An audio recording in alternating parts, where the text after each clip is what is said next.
Chers téléspectateurs, futurs justiciables ou anciens justiciers, bonsoir et bienvenue à Grand Procès de l'Histoire, votre émission judiciaire qui reconstitue pour vous tous les grands procès de l'histoire. Pour réincarner les grands criminels de l'histoire, nous faisons appel à des comédiens assassins. Aujourd'hui, nous avons choisi Jackie. Jackie a 32 ans, un physique plutôt ingrat, mais une très bonne diction. Il a tué sa mère avec une plume le 12-12-79. Jackie incarnera Louis XVI. Tout de suite, nous allons reconstituer... Eh ben voilà. Espèce de salope! Nous allons reconstituer pour vous le procès de Louis XVI, roi de France. Souvenez-vous, le château de Versailles. Je déclare la séance ouverte. Accusé, levez-vous. Bien, nous allons procéder à la lecture de l'acte d'accusation. Louis XVI, vous êtes un roi, mais qui plus est, vous avez une perruque. D'autre part, t'es pas beaucoup sympa avec les pauvres gens, et même que c'est pour ça qu'ils se plaignent. Il est à noter que cet acte d'accusation est très mal écrit, bourré de fautes de français. Monsieur le juge a dû l'écrire pendant ses vacances à Val Thorens, entre deux raclettes. Louis XVI, avant qu'on vous guillotine, avez-vous un mot à dire? Objection, votre honneur. Ah, il est à noter que l'avocate de Louis XVI vient d'interrompre le procès. Il est à noter également qu'elle est habillée par Givinchou. Elle a fière allure, cette petite boule sans sexe.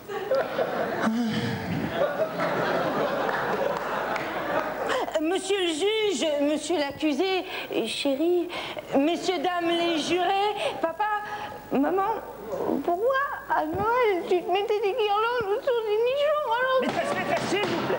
Pardon, monsieur le juge, permettez-moi d'interrompre ce procès car je ne pense pas que vous soyez à même de le mener à bien. Et pourquoi donc?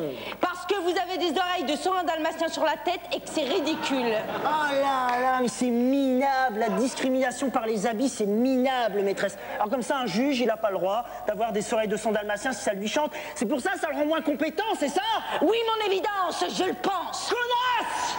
Il est à noter que le juge et l'avocate se disputent au sujet des 101 dalmatiens, un superbe dessin animé dont la suite devrait sortir en salle le 12-12-99. Cette suite s'appellera Les 101 dalmatiens se prostituent. Ça devrait faire un tabac. Tous ces klebs à poil qui vendent leur corps et...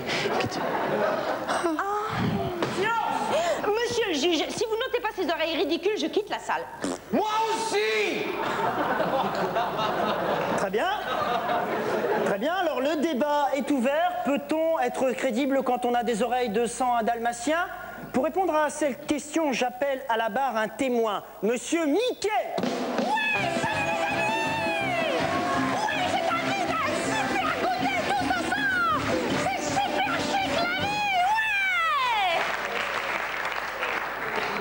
Il est à noter que Mickey est une jeune souris de sexe masculin mondialement connue pour ses oreilles.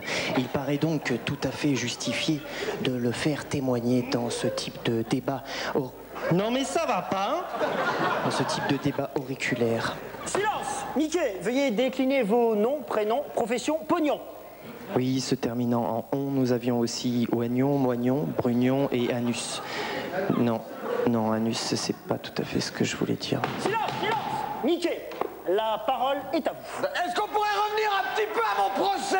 Bon, ta gueule, toi, ta gueule. Mickey, je vous pose la question, peut-on être un bon juge quand on a des oreilles de 101 dalmatien? Bien sûr, de la même manière qu'on peut avoir la classe et s'appeler Guy. Non, ça c'est pas possible, Guy. Bon, Mickey a répondu oui à la question, donc j'ai gagné, ça fait 1-0 pour moi. Ouais. Objection, mon honneur. J'ai un contre-témoin, j'appelle à la barre Mini.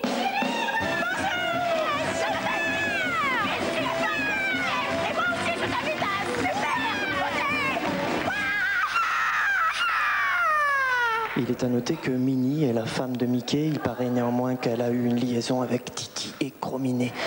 Je le sais bien parce que j'ai vécu avec Titi de 79 à 87 et il m'a quitté pour une broutille en fait. Ça suffit. Mini, la parole est à vous.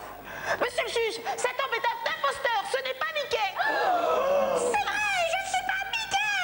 Je suis le chef Raoni.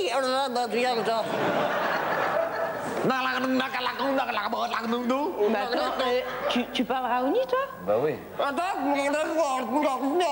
Qu'est-ce qu'il dit là? Oui, qu'est-ce qu'il dit? Il dit que vous l'aurez jamais.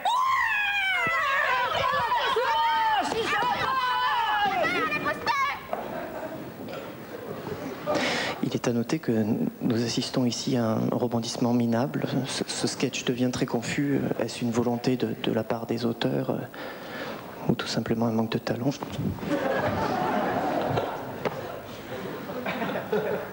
Alors ça, de me laisser comme ça, sans me juger, comme un spaghetti pourri, ça